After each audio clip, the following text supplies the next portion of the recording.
Hey, welcome. We're at the TST Big Event, the 20th year. We're so darn excited to be here. I think it's our 4th year.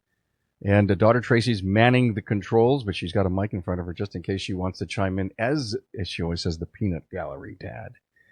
I just so love to do father and son shop owners. And with me is Andrew Knudsen and Peter Knudsen, father, son. Hi, guys. Hello. How you doing? Good to have you here. Coventry Motors in Huntington Station. That's Long Island. Yep. What's Long Island like? I mean, the first thing I think about is cost of living. And then the next thing I think about is, what the heck's the labor rate down on Long Island? It's up there. 189? Right now we're 152. 152, okay. Yeah. And that's just the starting number. Yeah. Okay. And then we have a diagnostic labor rate at 225. Good. And a minimum bringing a car? At least minimum 1 hour. 1 hour? You know. Who's doing the diag in the company? So we have his old partner, Bill. Okay. They worked together back when they were at Jaguar. They were the ones who actually started the company. And so Bill's our lead diagnostic guy. He's really good.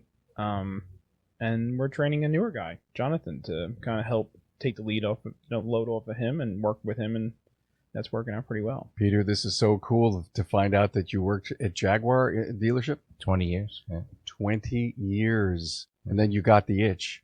They sold. Ah. They sold to a huge conglomerate, and I figured it used to be mom and pop. You know, it's a owner type thing. When I knew him for 20 years, I met Bill when he was 18. We've been together 42 years. Oh my God. So let's just stop for just a moment. I want to go back to the Jaguar story, but you and your partner Bill, 40-some years. Did you work at Jaguar together? yeah, I was. We were both working there, and then I was the shop foreman, and I trained him, and we've been together ever since. Then I was the dispatcher, and then I wrote service and stuff. So Wow. for a long time. So take me back to the day that the place was sold and you didn't want to play in big corporate America. Well, they just, had that meeting, where they were explaining to you how great your life was going to be, but we needed to spread out the work to everybody, which basically meant we're paying you less money. And I said, okay, I'll see you. That was it. I left. Okay, I'll see you. Yeah. And you went to Bill. Well, we were talking about that prior to maybe doing something on our own, because the owner had called me and said, look, I got some offers I'm selling. Because, I was one of the 5 people that kind of ran the dealership together. That's always, the dealerships have a few people that actually run the place. And you were in the loop. Yeah. Okay. And he called me and said, so I said to Bill, so we were talking maybe a year before we left. Okay. Looking around, whatever. So I did it with an SBA loan. I said, I'll put something together. Bill's not a money person. He's just strictly a car person. So I put the whole thing together. And then I want to say in March of 99, I left when they had that conversation with me.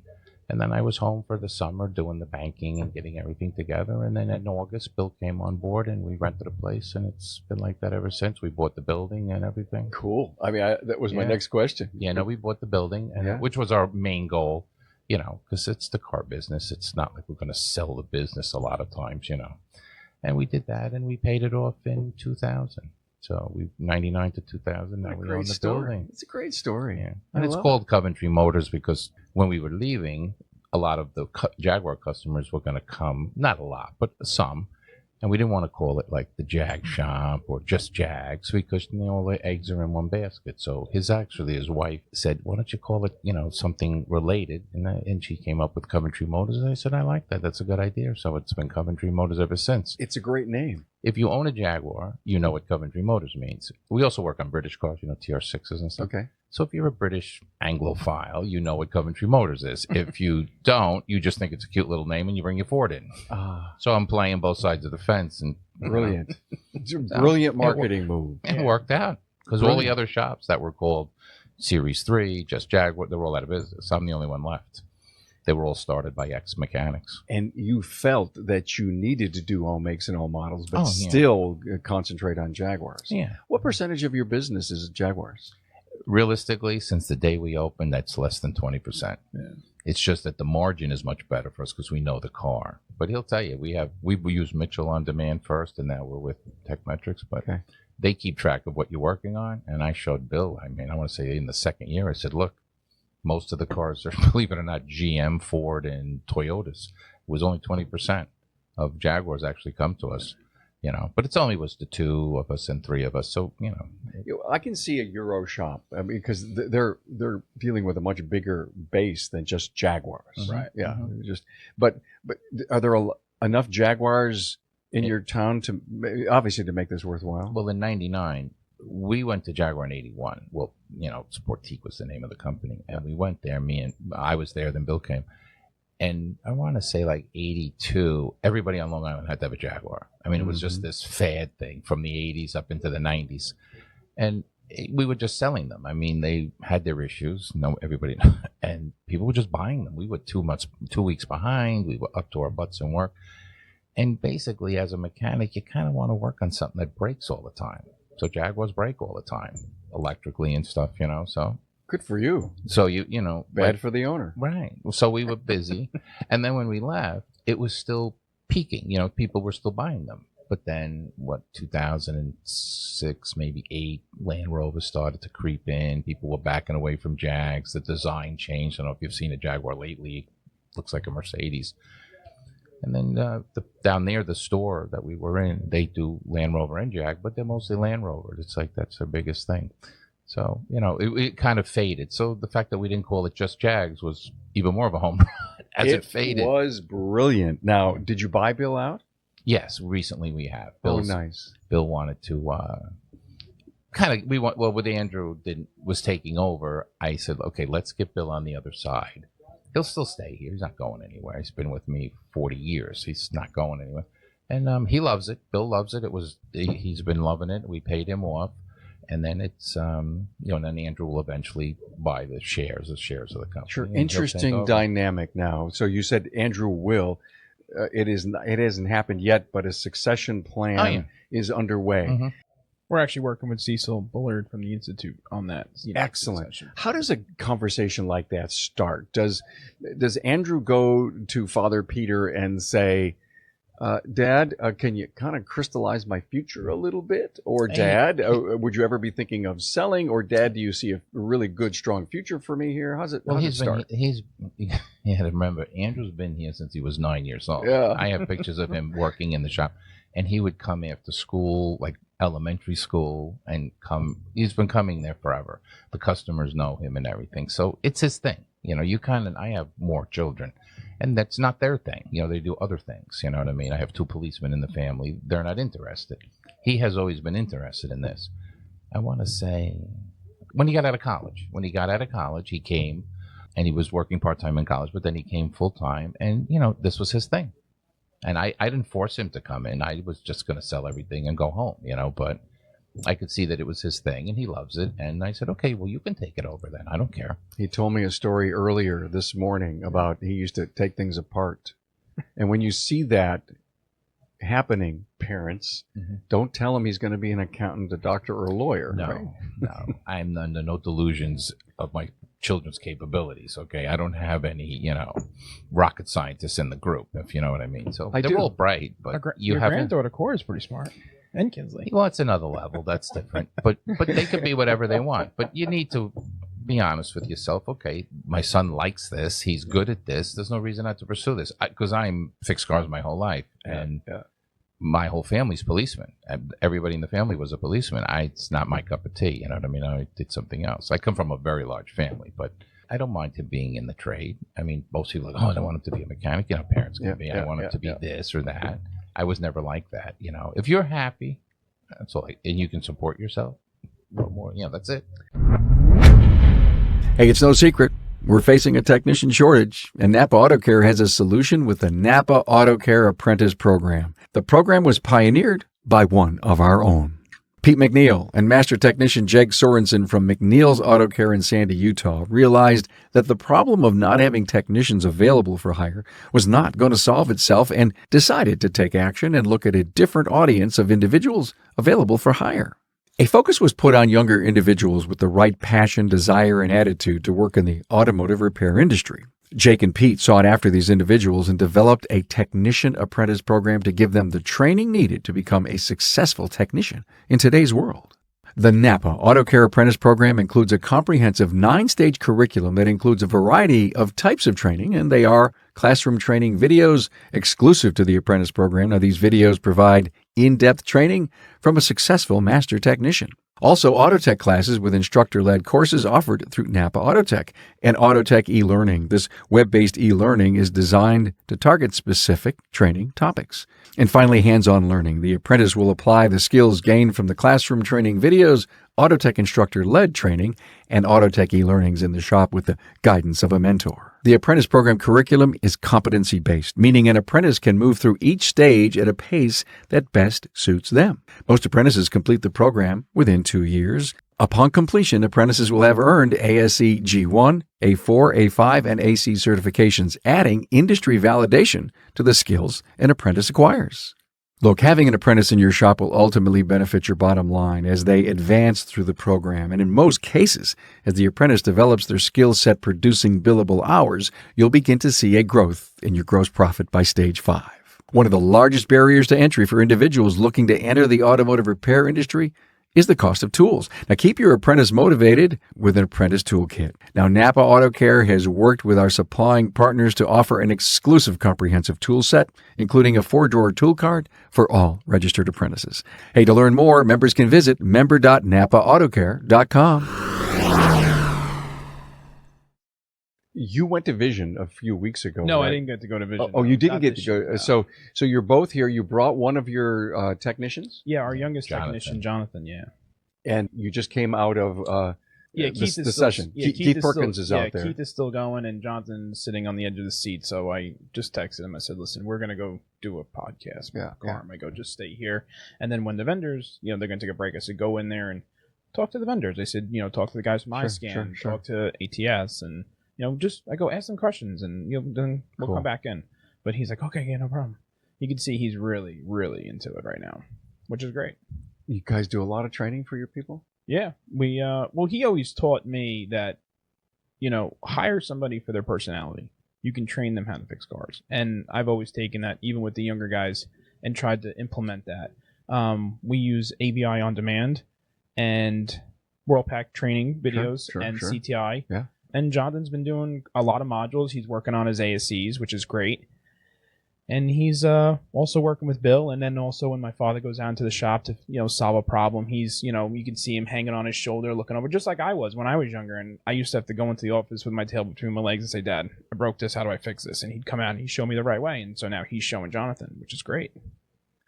Good job, Dad. You didn't beat him up, did you? No, I'm not like that. Good. That's not my thing. So smart. I mean, no one's going to learn if they get beat up every time. Well, I entered this business when that's what it was like. Everybody was always calling you an idiot and get out of my way. I mean, the older people, when I first got in the 70s, that's what it was like. But they were doing that because they wanted your hours, right?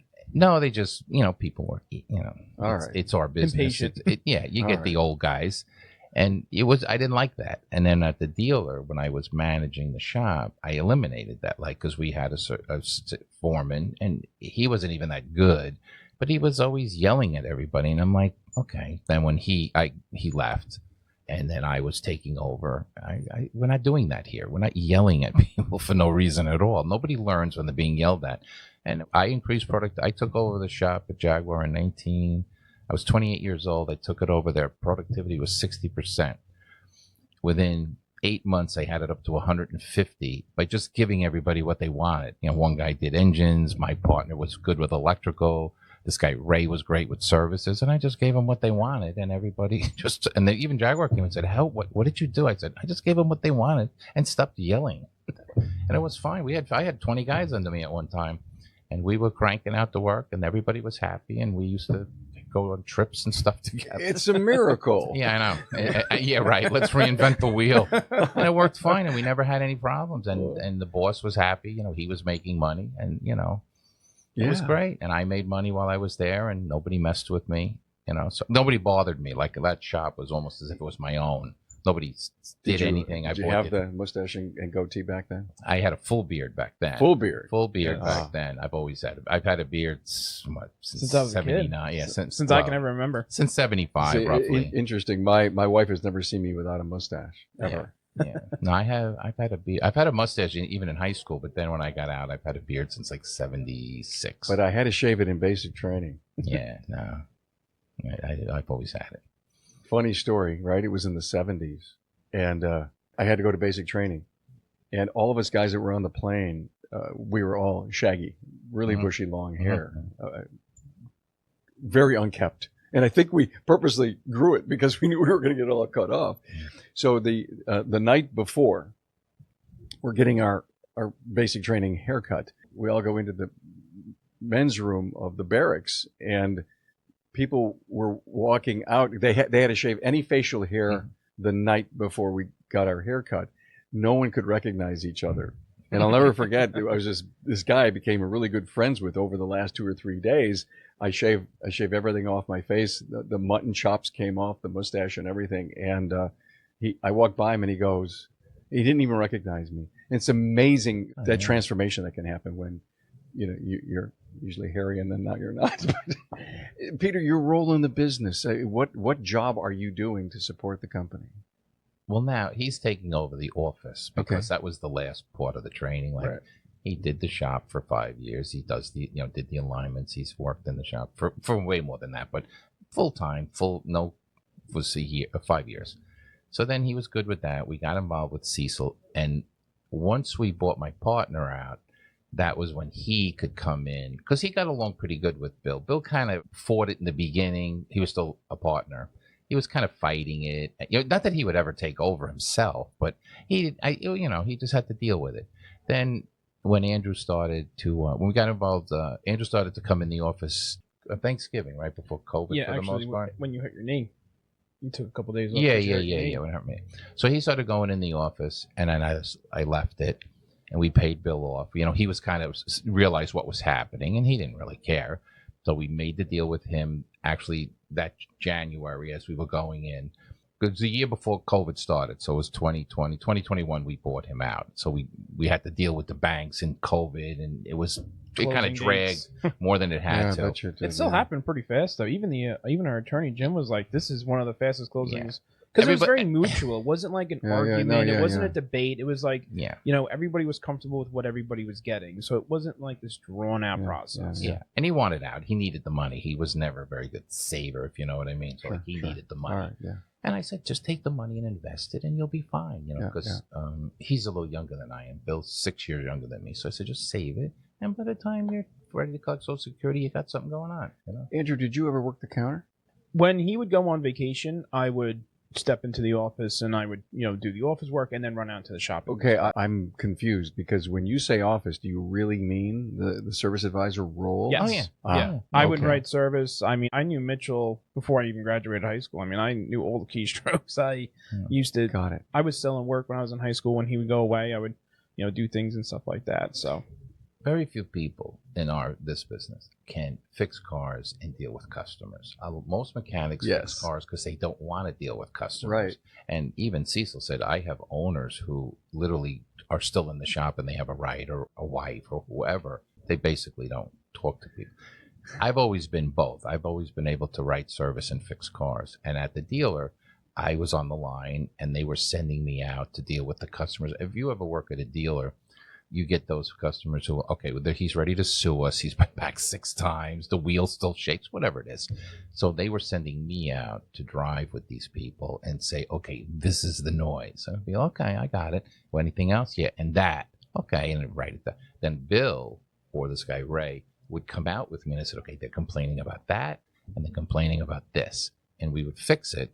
Then I would call them back, the people. They would come. We'd go for a ride. I said, we good here? Is everything good? Oh, this is great. This is great. And it would end it. Usually they had been back 6 or 7 times. I usually didn't get involved. If I got involved, there was a problem. And then that ended it. And then the CSI came out, remember, back in the 80s? Yeah. And that helped with the CSI. And Jaguar loved that technique and all that stuff. But it took a lot of time. And he can do the same thing. he can do what I do. Billy can't do it. Billy can't fix cars and talk to customers. I mean, a little bit, but he can't deal with distress. But he can. He can fix a car. He can do what I can do for obvious reasons. Is he a lot like you? Exactly like me, according to my wife. My wife says I have 2 husbands. One has to leave. Remember when I fixed the fridge and she got upset because she wanted a new fridge? Oh my God. The ice maker ouch. stopped working and they were away on vacation. Then he came back. I'm like, oh, by the way, I fixed the ice maker while you were away. And he goes, does any of your friends' kids fix the ice maker while they go on vacation? She's like, I want a new fridge. She should have just paid you to keep it broke. Yeah. She liked it when we were younger. Oh, you can fix things. I fix everything. But now that we're older, she just wants to buy a new one. I said, honey, these things are $3,000. I said, can't we just put the new faceplate on and be done with it?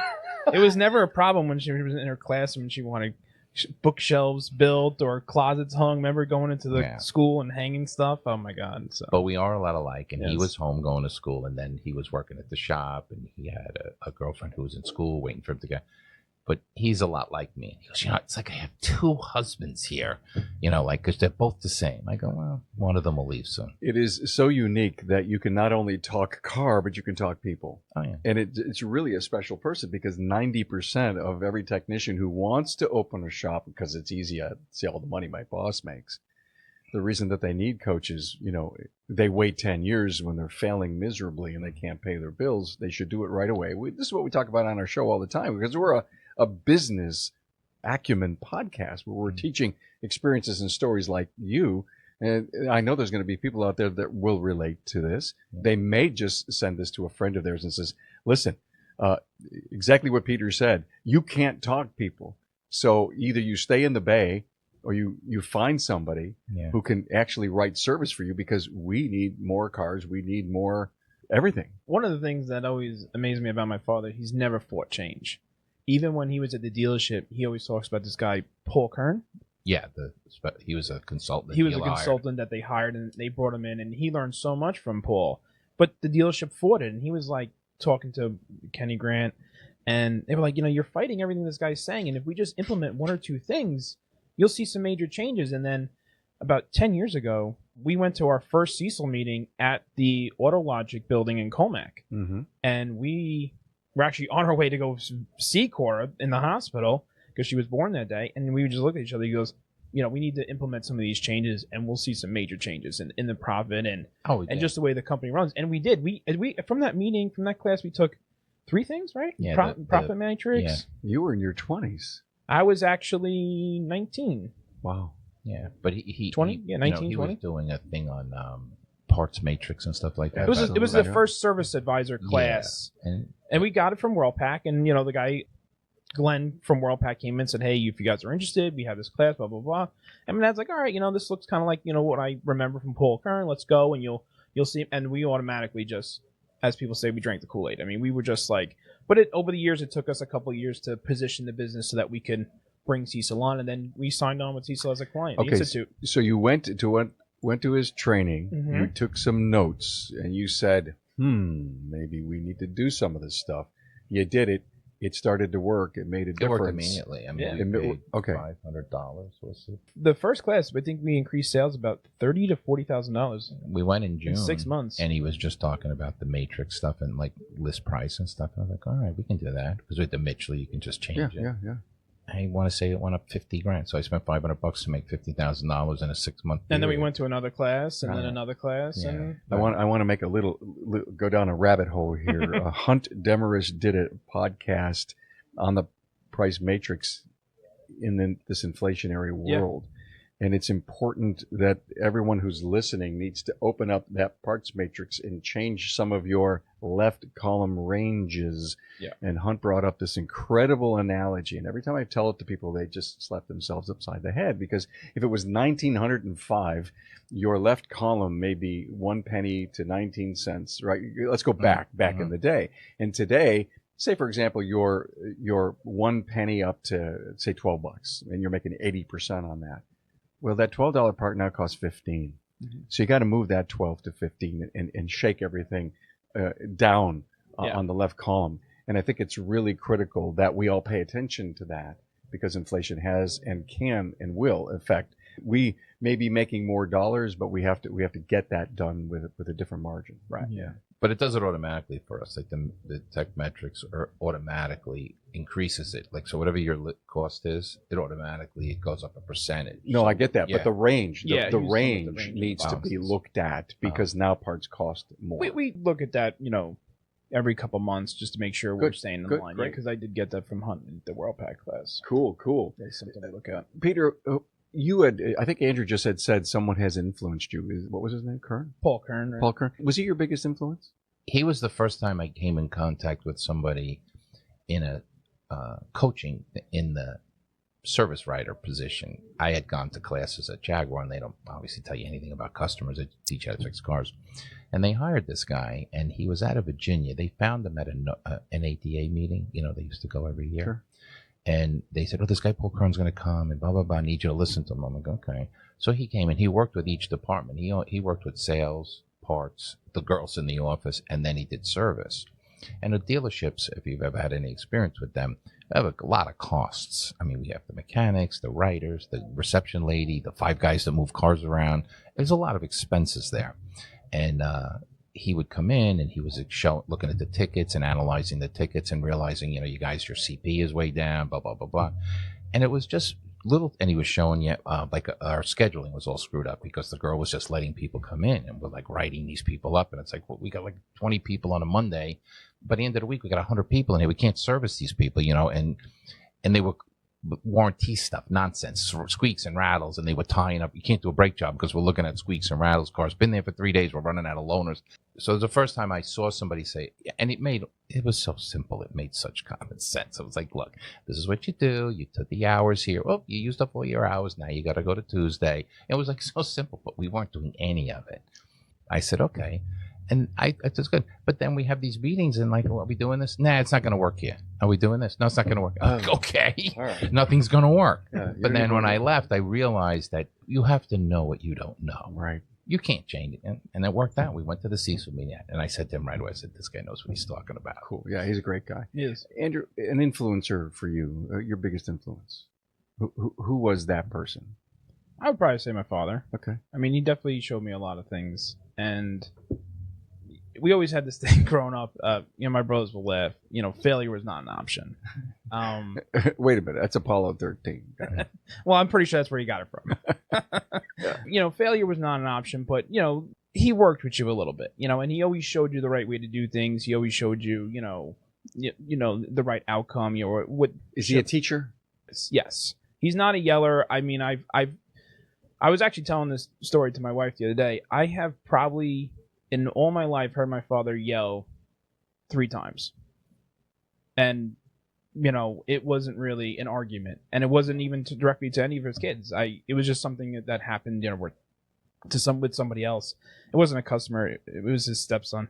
But, I've never heard him, yell or anything like that. Whenever I've had a problem, it's always been, okay, look, this is what happened. You knew this was going to be the outcome. This is how we're going to fix it. And that was been the end of it. And are you a different person because of what you learned from your dad? Absolutely.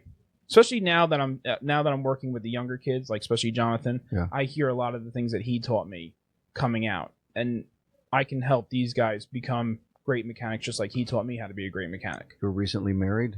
Yes. When? December 2nd. Wow. Still on your honeymoon? Yeah, still in the honeymoon stage. Just checking.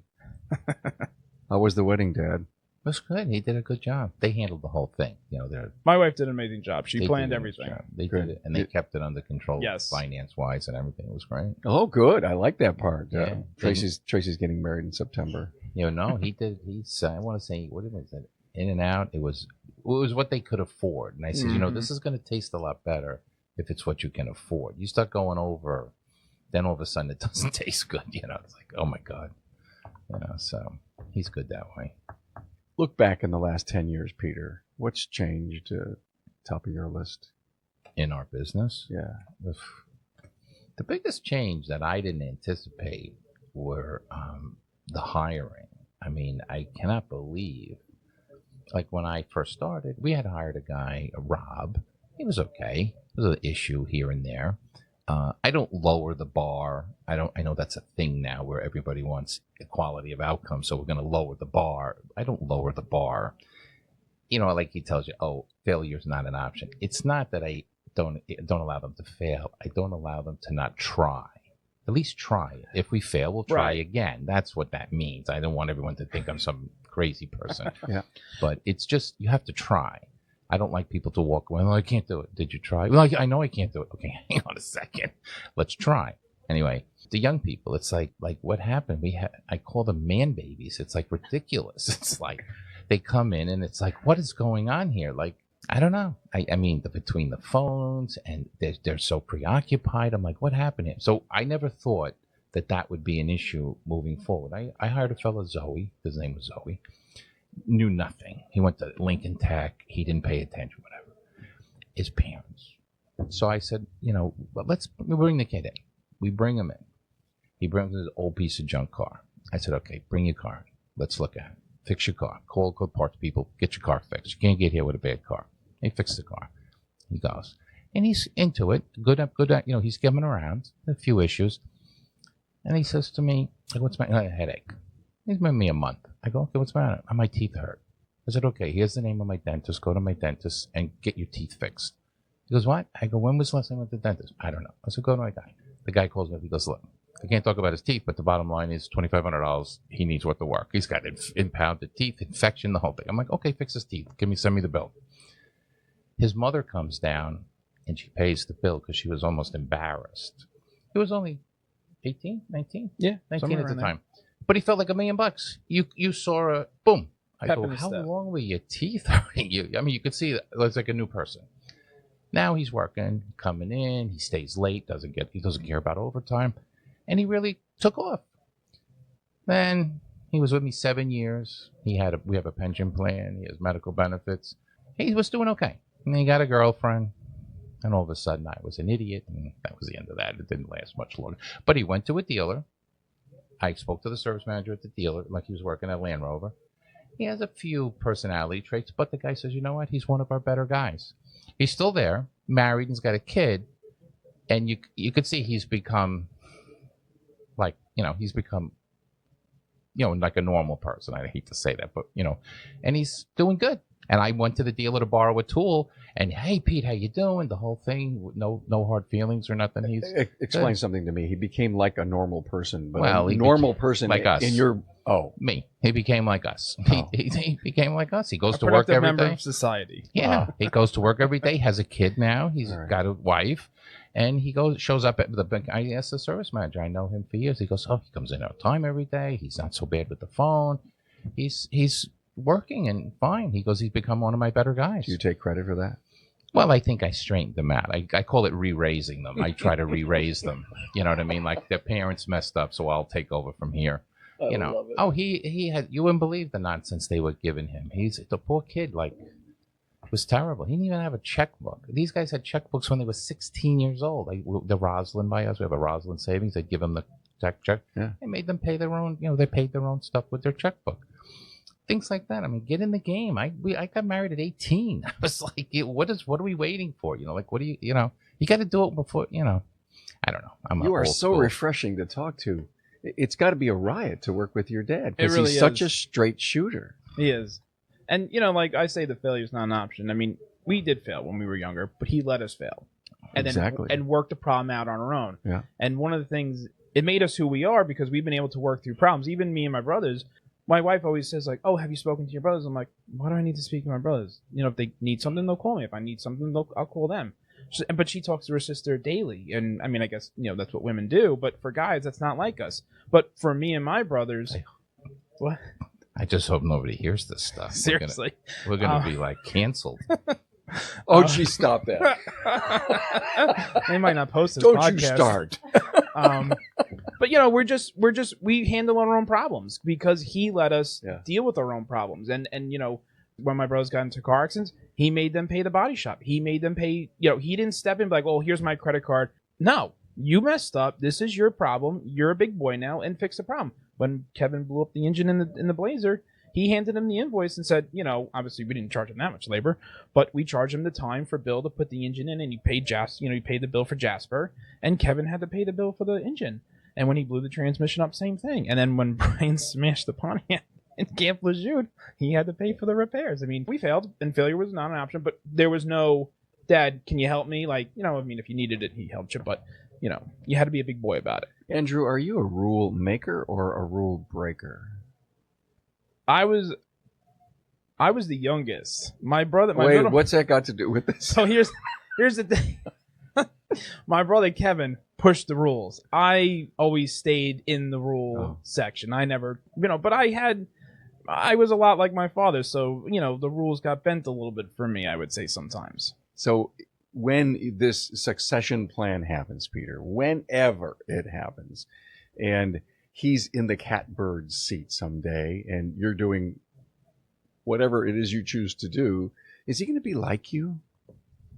Oh, yeah. He's actually a little better than I am at it because he's younger than I am. So he's better at it than I am. He's better at the selling than I am, and he's better at he's better with the customers. He's a little smoother with the customers, but he's been doing the selling seminars. I never had any practical selling chain. I mean, I never was trained to sell. I mean, Jaguar sends you to a service writer school. They basically pay a psych major to come in and tell you why you hate people, and how to deal with it. You know what I mean? You sit there for 2 all day actually, and she just explains how to control your stress so you're not killing somebody, because it's a stressful, type thing. And it was good. I mean, but they don't teach how to sell. They just teach you how to calm down, So, all right. Hey, tell me about Long Island. Are there a lot of shops that are looking to have 1, 2, 3, 4, 5 shops? Or is it consolidating and expanding multi-shop ownership going on there? No, we're actually, I would say, I mean, I don't know the statistics, but in our area, we've lost 5 shops in the last 20 years that had been in business for 30, 40 years. They just close up and nobody takes over. And by us, and probably other places, most people don't want their kids to get into this business. I mean, we have 4 of them right near us, and they would never allow their kids they don't even come to the shop or anything. One fella tried to, nice guy, he's been around forever. He tried to bring his son in. He wasn't coming all the time. I don't think this is the business we say, hey, you're not doing anything, come with me. You're going to do this. They got to want to. Yeah, you got to want to do this business. I don't want to say it's like, my wife's a teacher. You either want to be a teacher and you're good at it and you like kids, or you're not going to be doing that long. My wife taught for 30 years, and she literally would do it for free. That's how much she likes it. Nursing, another profession. You either like nursing or you don't. Fixing cars. I know it's not as prestigious as those, but you either like fixing cars or things in general, and you'll do good. You can't take somebody who's like, oh, I was going to be, a head of CVS, but I'll fix cars instead. It's not going to happen. You're not going to do that. You know what I mean? And sometimes, like I tell him, you got to hire personality. You got to hire somebody who wants to fix cars, who wants to come in every day and doesn't mind getting sopping wet and freezing cold in order to do it. Because, it is what it is. We're fixing cars, you know what I mean? Final words, Andrew. Final words. Yeah. What do you want to tell my listener about father-son? It's definitely very enjoyable working with my father. I have a different relationship with my father than my other 2 brothers, and that's something that I really cherish. You're around him every day. I'm around him every day. We have a different, sense of humor than, like I said, than my other brothers. I would say the most important thing is don't fight change. One of the things that, like I said, he always told me is, change is good. Whether it works out in your favor or not, any change is good. It's just how you react to the change. And that's going to be the most important outcome. And, if you need help, don't be afraid to reach out to anybody in the community, networking and, even a business consultant like the Institute. Has Andrew, Peter, ever brought you something recently and sold you on it, but you weren't ready to change? No, not really. I pretty much let him do whatever he wants. I told him before, you can't break anything I can't fix, so you can do whatever you want. Oh, I love that. I mean, he's got your back. Yeah. So I said, he always has. You can do whatever I let him do whatever he wants. I have totally stepped away. I drive cars now and go to the car wash, and I love that. That's all I do. And then if they have a problem, I'll go there. Like if they need something welded or drilled or whatever. If you need something repaired, I'm the one who will come and say, we can or we cannot do that. That's it. And like then the motorhome. I don't, yeah, like the motorhome. Like the motorhome. We don't usually work on that stuff, No. but whatever. Yeah, that's it. It's I don't have to deal with the customers anymore, which has been a big relief because I was kind of like, I'm running out of juice. You know what I mean? Yeah, my cup is getting empty. I got it. And I mean, I could if he said, "Hey, I can't come in tomorrow." I can obviously write the service, but I don't have to anymore. So like he deals with the people, sells the work, selling much more than I did, and it's working out great. And I just drive the cars, drive people home, and he's there so long that the regulars know him. But he's he's with another type of advertising person who's bringing in a lot of Audis and Mercedes and things like that. So we have probably, I want to say in the course, we do 100 cars, maybe 120 cars a month. I want to say 25 of them are brand new customers every month almost that we've never seen. That's about the number too. Yeah. You need to have. Yeah, and it's fine. He deals with them. They don't need to see me because Cecil brought that up to us. He goes, the worst thing, I get involved with these shops, and they called it Pete's Automotive. Now the problem is everybody wants Pete, and he goes, it's really hard to sell those and get out. Yeah. So we obviously didn't do that, which he was happy about. Any message to father-son relationship for our listener? Just let him do what he wants to do and have his back, right? Right. It's like step out of the way, basically. Step out. But everybody's different. I mean, Andrew's different. I'm very lucky. He's taking control. I've allowed him go, but he's that kind of person. I don't know if that would work with everybody. It didn't work with this other fella. His son did good. He was a smart kid, but he didn't have the drive. You have to be into it. Andrew loves doing this, and I could tell he likes doing it. There's no universal answer to this. The individual that is your sibling, daughter or son, has to have the want, the desire, the capabilities, and if not, go get him the training, right? Or let him do what he really wants to do. The only thing is, just be honest with yourself. Can he do this? Does he want to do this? Because if he doesn't, you're going to have to find somebody else, or it's time to... Andrew, anything else that you'd rather be doing than this? No. I mean, I've always loved working with my hands. I mean, I got to work with my father. I still get to work with my father every day. Sometimes we have lunch together, sometimes we don't. I really enjoy fixing cars. Now that I'm in the office, sometimes I miss it. Sometimes I might book an extra alignment just so I can go around out there and do it. I still love to listen to Keith. Where is Andrew? He's in the bays. Yeah. But I love it. I love the business. I love the industry. I love how it's evolving over the years. I wish we didn't have a hiring problem right now, but we'll work through it. We'll come up with ways to fix that. Well, many years of success. Can't wait to have you on in the future so you can tell us how everything is going and how Dad continues to work his way out of the business. Thank you. Wow, how cool is that? Andrew Knudsen and Peter Knudsen, Coventry Motors, Huntington Station, Long Island. Thanks for being here at TST, guys. Thank you.